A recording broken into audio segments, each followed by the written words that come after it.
SJC-12448, Deborah Armata v. Target Corporation.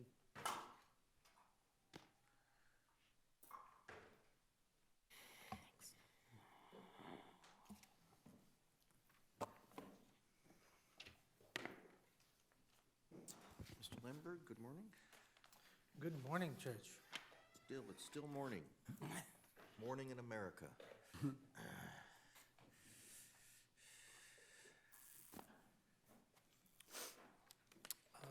Good morning.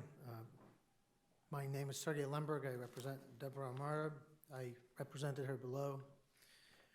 The goal of the provision at issue in this case, and I quote, was not only to limit the number of times a creditor can communicate with the debtor via the telephone to try to collect the debt, but also to limit the fees a creditor can impose on a debtor. And I want to tell the court today that there's a significant impact that this decision will have. Massachusetts population is about 6.9 million people.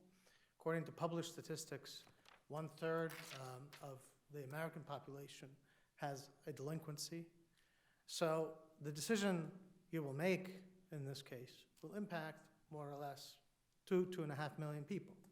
Now, what my brother will argue today is that this regulation, which was aimed at limiting the number of times creditors could call debtors, in fact allows Target to call Ms. Armata and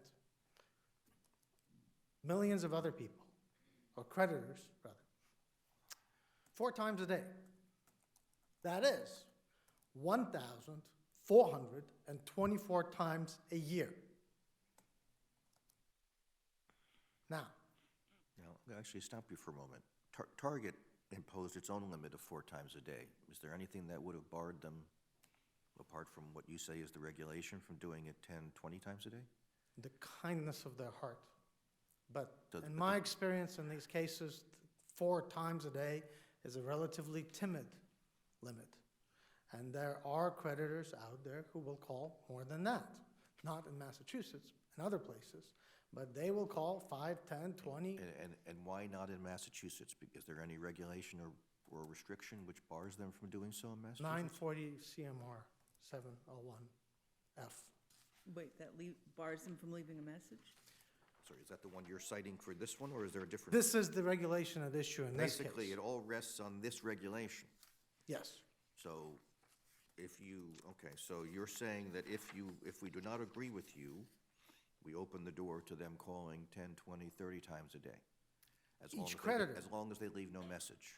As long as they leave no message. Leave no message, is that what you're saying? As well, if you interpret the regulation consistently with Justice Ferraro's decision below, and not the way that it was interpreted in Watkins and Royce Medeiros, then the answer is they can call as many times as they want, as many days as they want, for as long as they want, and nothing in this regulation or any other law, because the Fair Debt Collection Practices Act does not apply to creditors. Can you block the number so that they couldn't get you at all? I could.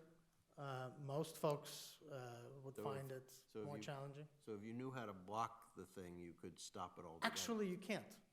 Because if you look in the record, you'll see that there's about 20 or 30 phone numbers from which they called.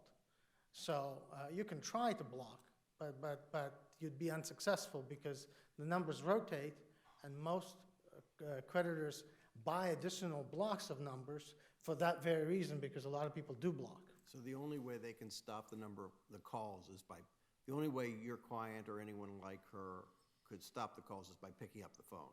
Because if she picked up the phone, they could only call twice, right? If she picked up the phone twice, then they're done. They would still call. No, but then They could still call, so long as she doesn't pick up the phone that additional 3rd time, the regulation wouldn't be violated. Right, but if she picked it up twice and then they called you a 3rd time, then they're done. They're in violation, right? Under their interpretation, they're only done if she picks up 3 times. Right, but I mean that what you want is, they're saying they can't, you're saying you can call 100 times. You can call 100 times if you don't pick up. But if you pick up, you can only call twice, because then the 3rd time you're in violation, right? Almost. So, What was that? I I didn't hear said the- almost. Almost, The way they read this reg is a communication is only initiated when a conversation happens. Short of a conversation, there is no initiation of a communication, there is no violation of the regulation and 93A. Now, Wait, so leaving a message doesn't count as as a communication? leaving a message does count. Okay. Can I ask you a question about the regulation here? Do you think it's ambiguous? I think it's a subordinate clause that's at issue. I think Justice Dupuis, who had been in the Attorney General's office before she was on the bench, she picked up that grammatical issue. It's a subordinate clause. I think that it's set off by commas, and that typically means for subordinate clauses that it is non-restrictive, meaning, as she said, she alluded to this issue, that it provides additional information, but it does not limit the noun that it precedes. Now, are we talking, which one are we talking about? Which clause are we talking about here? The regulation reads initiating communication with any debtor Right. via telephone, comma, either in person or via text messaging or recorded audio message. So the clause beginning with either is set off by commas, and typically that suggests it's a non-restrictive clause. That's actually not the ambiguity I was looking at. Let me ask you about this one. It says initiating a communication, right? So starting a communication, isn't that different from completing a communication? Crystal clear. The statute is not at all ambiguous on this issue. Okay, so you've got initiating a communication at the beginning of the regulation, but then it talks about doing this in excess of 2 such communications. Are we talking about, what are we talking about here? 2 such communications. Are we talking about the initiation of a communication, or are we talking about an actual communication? I think we're talking about the initiation of communication, and this is why I say that. The parallel statute, the Fair Debt Collection Practices Act, does not have the word initiate in it. Now, that regulates third-party debt collectors. There's nothing on the federal level that regulates creditors. This regulation regulates creditors. And they had, because the language is so similar, they had to have seen the Fair Debt Collection Practices Act and made a conscious decision to insert the word initiate, which comes from Latin to begin, a communication, meaning they wanted to prohibit, suggesting that they wanted to prohibit even the beginning of the start of a communication, not just completed communications. And do you get, I think the Attorney General has some guidance on that? Absolutely. And can you tell us about that a little bit, the unsuccessful attempts and whether they leave a message or Unsuccessful not? attempts by a creditor to reach a debtor via the telephone may not constitute initiation of communication if the creditor is truly unable to reach the debtor or leave a message for the debtor. Now, I asked myself as I was sitting here, geez, why didn't Target argue that? Well, there's an easy answer for that, because they have a policy, and their policy was to call 4 times a day. And so they couldn't reasonably argue that they couldn't, that they were truly unable to reach Ms. Armata, because under their policy, they were set to call 4 times a day. Well, they could have left a message too, couldn't they? Well, in fact, the record is that they did leave several messages for her. I think it's 208 to 204 somewhere. They did leave, although they argue in the brief that it was a physical impossibility, the record, in fact, the interrogatory answers, I think it's interrogatory 10, says that they did leave several messages for her. Now, they say, well, that was a different machine we used, or whatever the qualification in that. But it's not a physical impossibility. Does the record show she has an answering machine? Because if she has an answering machine, you assume you can leave a message, but the phone hangs up before it leaves. So So do we know if she has an answering machine? I won't commit to a 100% answer on that, but I believe that what the record shows was that the dialer, the automatic telephone dialing system, which they use, and they call it the predictive dialer made by Avaya, senses when the voicemail picks up and does not leave a message.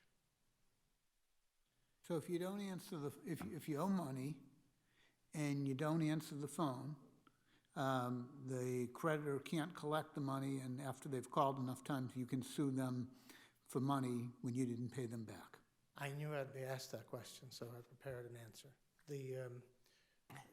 The answer is that Massachusetts is unique, and Massachusetts protects the citizens of the Commonwealth from incessant telephone harassment. There's few states, maybe not unique, but almost unique in the Union in that regard. And in Massachusetts, they can call twice a day.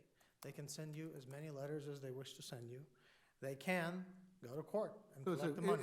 That'd be a good job. You go out, you get credit cards, you don't pay them off, and then you wait for them to call you a number of times, and then in addition to the free stuff you got with the credit cards, you sue them for additional money.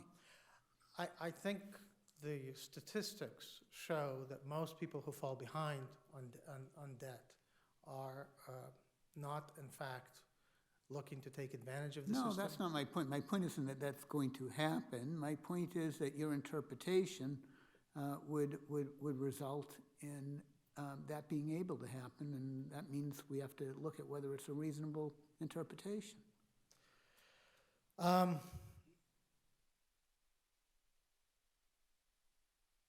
A debtor could incur debt.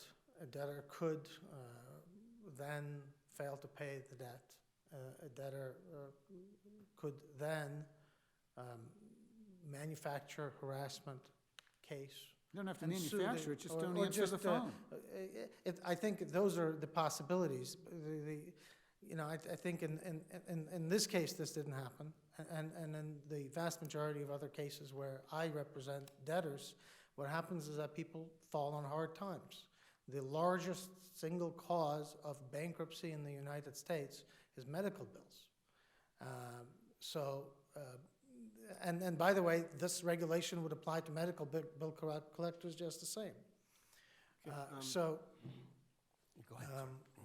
I think it's a possibility, Justice, but I think it's a remote possibility. I think the reg was promulgated to protect people's peace of mind. I think it's a remote possibility, too.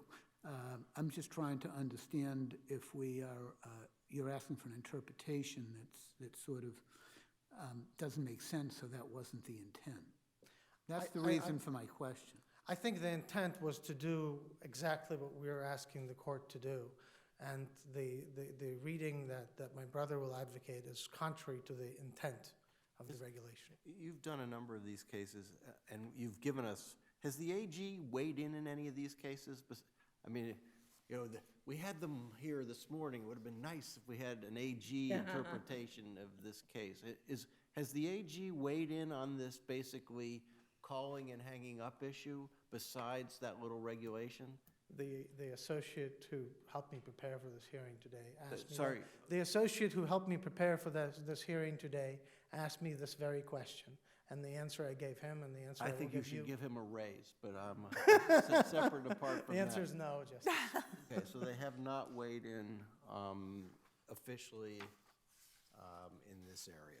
All we've got is that guidance in that, the stuff about unable to pick up or whatever it is. The guidance to which substantial deference is owed.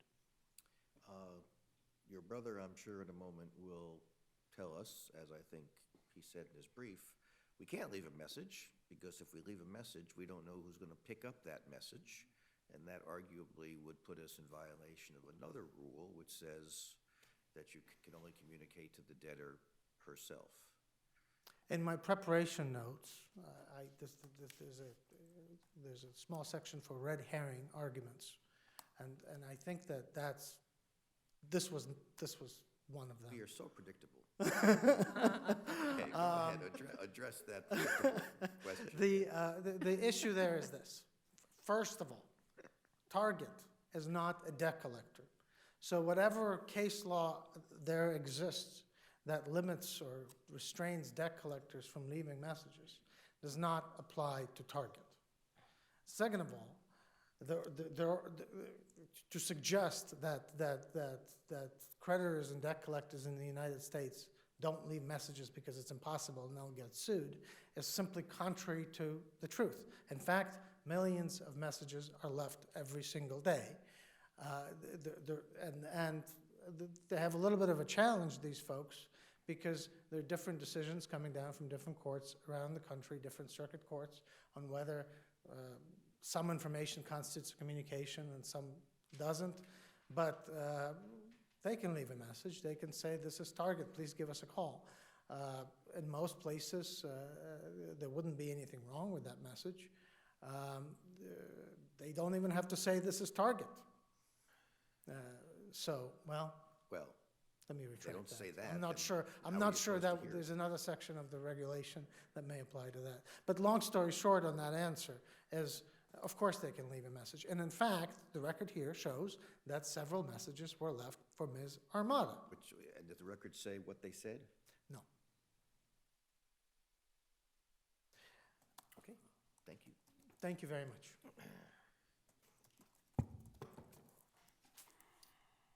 Mr. Melendez?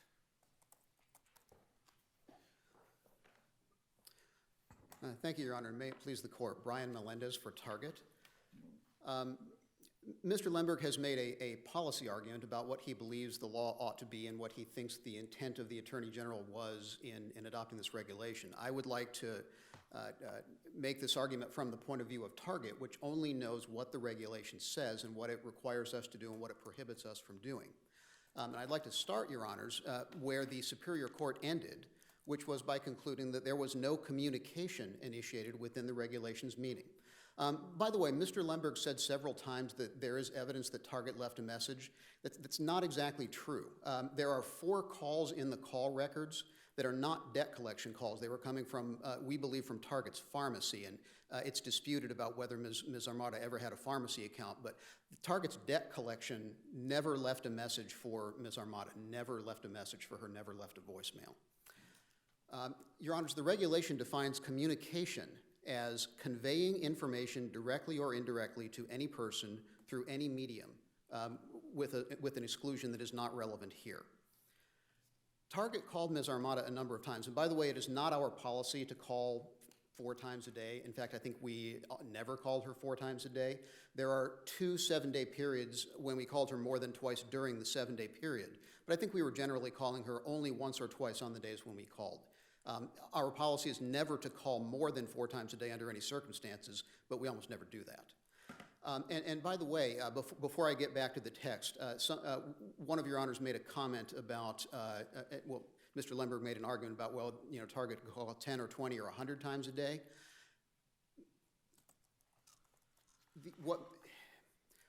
The only thing that Ms. Armata would have needed to do to stop the calls is to pick up the phone and say, look, I don't want you to call me anymore. We called her at the number we were calling her because she gave us consent to call her at that number.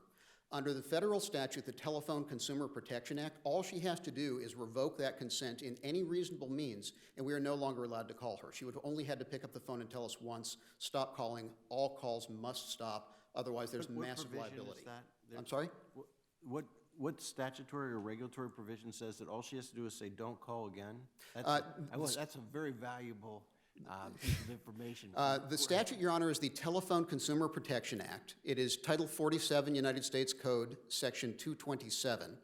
Title 47 what? United States Code, Title 47, so 47 U.S.C. 227.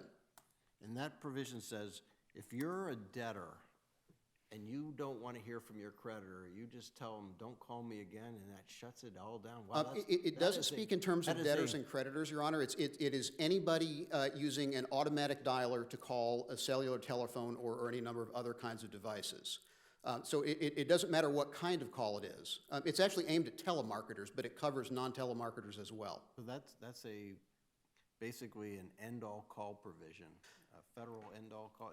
I hope there's no subtlety to this that I'm gonna go back and read afterwards and discover, and then say, oh, man. It doesn't apply to every call in the universe, Your Honor. For example, it doesn't apply to calls to landlines, but it applies to every call to cellular telephones, so it applied to every call at issue in this case. So it only applies to cell phones, it doesn't apply to landline. It applies to cell phones and certain other kinds of calls. Your Honor, if you're familiar with the National Do Not Call Registry, it's the same statute that sets up that registry. Now, that's not at issue here, but it is certain that the calls to Ms. Armata fell under that statute. And all she would have had to do under that statute is to ask us to stop calling. We would have been obliged by federal law to stop. But I had thought that, I've not looked at the federal law, but I've read what you said about it. I thought the federal law said you can't use automated telephone systems to call cell phones. Unless you have prior express consent from the party, which we had from Ms. Armata. So when she gave us her phone number and said, this is the number. And where did you get that from? Under an applicable ruling from the Federal Communications Commission, which enforces the TCPA, when a customer provides a phone number to a creditor or anybody that they're doing business with, that is the provision of prior express consent. And I don't think Mr. Lemberg would dispute that. We had prior express consent to call her. All she would have had to do is revoke that, and to revoke it, all she would have to do is pick up the phone and say, please stop calling me. But is this really the point here? Isn't the point, what is the meaning of communication within that, Thank you, Your Honor. that regulation? Yes, I meant to digress for just a moment, and then I got led further down the rabbit hole. So thank you for bringing me back to my argument. There was no communication is the conveying of information. There is no dispute that Ms. Armata never spoke with a live human being from Target. We never sent her a text message. We never left her a voicemail. Target was calling. Apparently she did. I don't know how she knew that, but she seems to have known that. Oh, I suspect she knows it because Target pops up in But that's probably right, Your Honor. I suspect that too, but that's not in the record. data communication. Target's calling me. I owe Target money.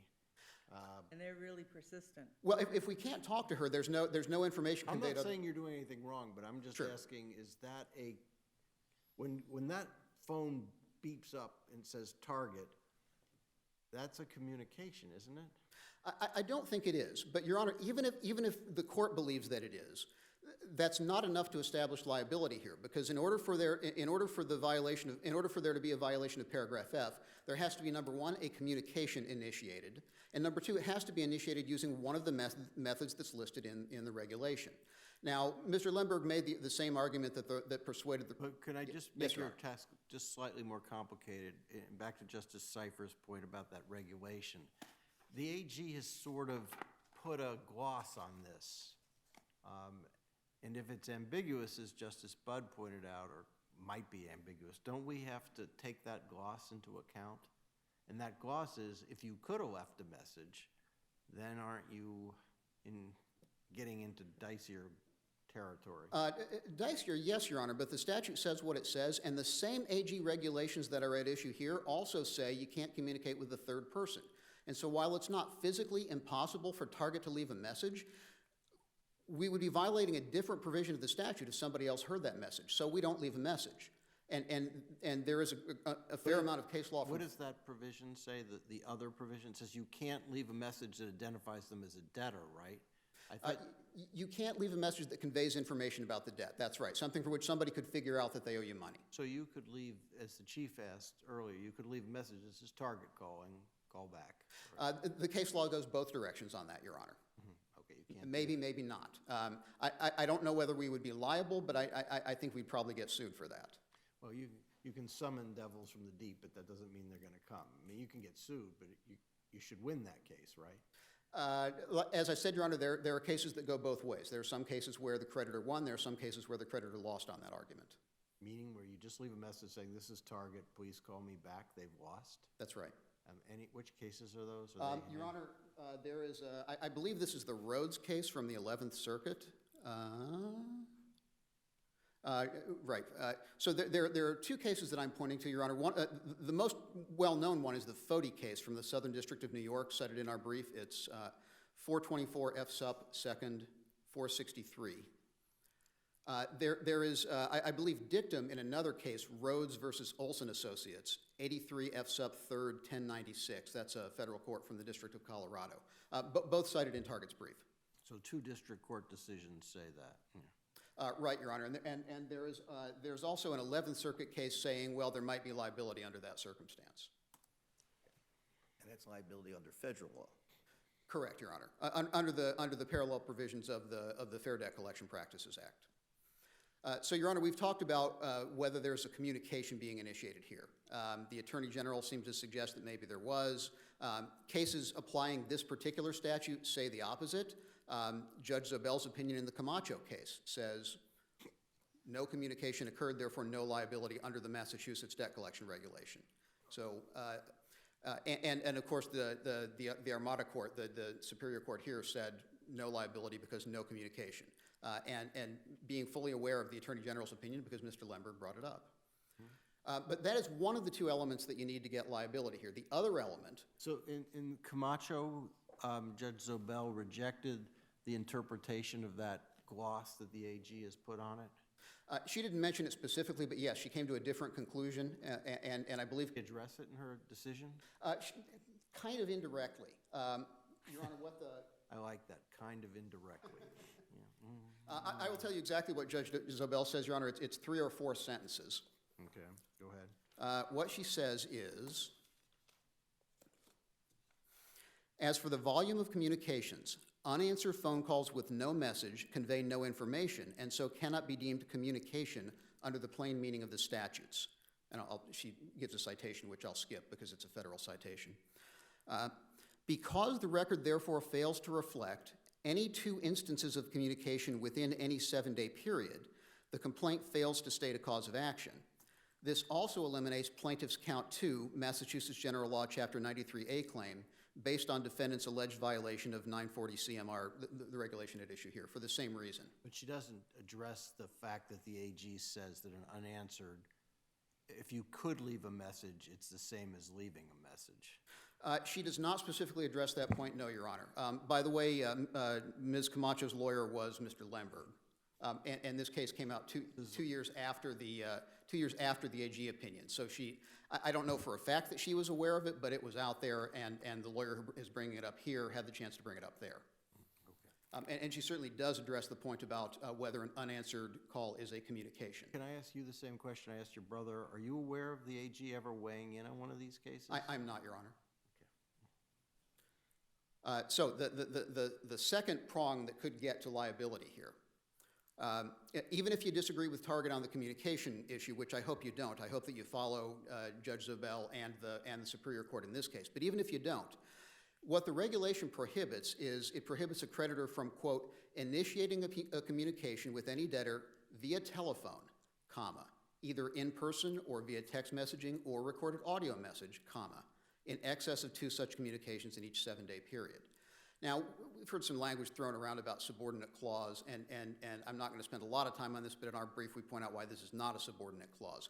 But if you wanted these to be just illustrative examples, that's not how you would write this statute. You would say, initiating a communication with any debtor via telephone, for example, in person or by text messaging. Or you would say, such as in person or text messaging. But no, what this says is, comma, either in person or via text messaging or recorded audio message, close comma. That is a limiting construction. It limits the application of what precedes it. And Your Honor, even though we were calling using a predictive dialer, which is a kind of telephone, we were not calling in person. There was never any live human being at Target who was involved in these calls. There would have been if Ms. Armata had stayed on the line, but that never happened. We weren't text messaging. There's no dispute about that. And we were not initiating the calls via recorded audio message. Ms. Armata does say she heard a recorded audio message that played, and that might have happened. It would have said, please stay on the line for the next available representative. But there's no evidence that that happened more than twice in any 7-day period. And since we can't, and since the plaintiff can't hit any of those 3 kinds of communication that are covered under this regulation, there's no liability here. Isn't the effect of getting one of these calls the same as getting the message? Meaning that, you know, when your phone buzzes and it says Target on it, and I understand also that if you're not home, obviously it's had no impact on you, but that's why I thought the AG's gloss kind of has a tipping to effect, meaning that if you could leave a message, we want you to be able to call twice, but we don't want you to be able to just keep calling. But I understand you don't believe in that, but my own logic says this is hard to follow. This is not the clearest thing the AG has ever written, and we're looking for some kind of interpretation of it. It would be nice if they showed up to interpret it, but they don't. So all I've got is what they've got there. Well, Your Honor, we do have a little bit more than, so we've got the text of this paragraph, which we've talked about, and we've got the AG's, the gloss, the guidance, which of course can't create a liability where the regulation itself created none.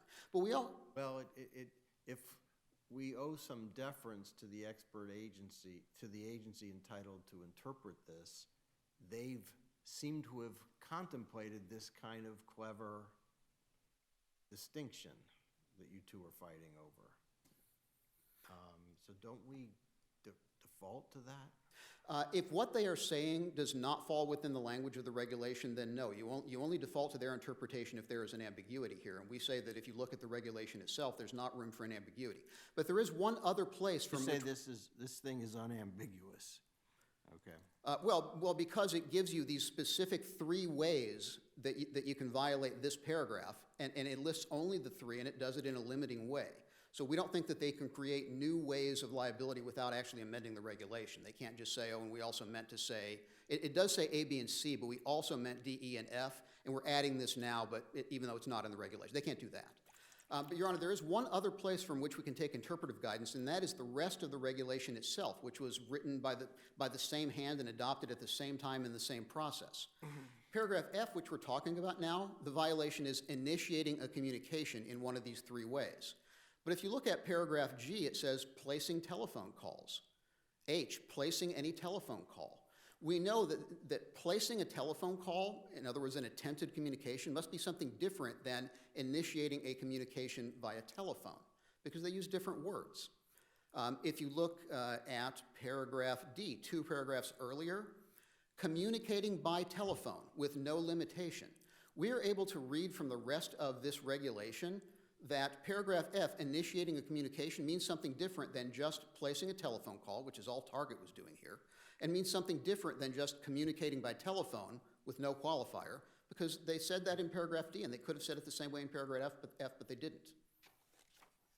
Now, the definition of communications, I gather, also excludes non-identifying communications. That's right, Your Honor. And a non-identifying communication is defined as a call to someone other than the debtor? Well, it's a call to the debtor where somebody else picks up. So it could be, for example, a non-identified communication would be Target calls Ms. Armata's number, somebody else answers the phone, and Target says, is Ms. Armata there? And the person says no. And the caller at Target says, well, do you know where, is there a different number I should reach her at, or do you know when she'll be home? That's a non-identifying communication. Okay, can you say, this is Target? Can you ask her to call her back? I think we can, Your Honor. But does that make it an identifying communication? I'm trying to figure out that, those I gather are unlimited. So the definition of non-identifying communication says any communication with any person other than the debtor in which the creditor does not convey any information except the name of the creditor, and in which the creditor makes no inquiry other than determine a convenient time and place to contact the debtor. So I think we can say, this is Target, do you know when she'll be home? And there's no limit on those, I gather. Correct. They don't fall under the regulation, just as the kind of calls we were making don't fall under the regulation. All right, and one last question, maybe perhaps the last question. If we were to decide, I don't know whether we will, that the AG's guidance is to be applied, is it your view that you are, quote, not able, or that you are truly unable to leave a message for the debtor? We are, correct, Your Honor. We are unable to leave a message for the debtor because it runs the risk of violating the other provisions of the same statute. Of the statute or of the federal statute? No, I'm sorry, Your Honor. There are similar provisions in the Massachusetts regulation. Oh, I see. So you're saying there are also regulations which say you can't tell my daughter that her dad owes money. That's correct, Your Honor. And those provisions are both in the federal statute and in the Massachusetts regulation. So it's not that we would run afoul of the federal statute. We would run afoul of the very same regulation that the Attorney General was interpreting. What provision in that would you run afoul of? Give me just a moment.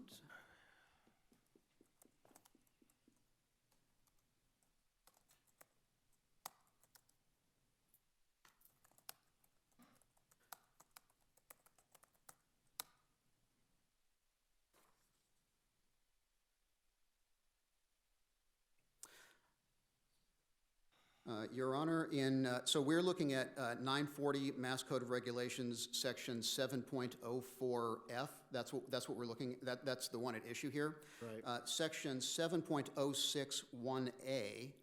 7.06A? 7.061A prohibits implying the fact of the debt to any such person, that is a person not covered under the definition.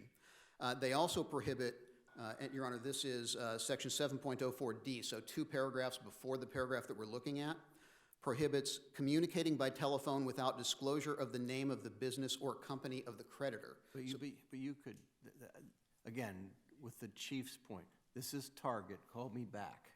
Why does that run afoul of the 2 provisions you've just cited? Because if you're calling the debtor, you can say this is Target, right? We can say this is, well, that's right. We can, if we're calling the debtor, we can have a normal communication. Well, but again, so why are you unable to leave? I want to know why. I understand your thing turns off because there's no one there. But right. Why couldn't it leave the message, this is Target, please call us at your convenience? And that violates 70.061A. Why? Because it's implying the fact of a debt to a third party who is not the debtor. No, So but if somebody hears that I'm saying you're calling the debtor.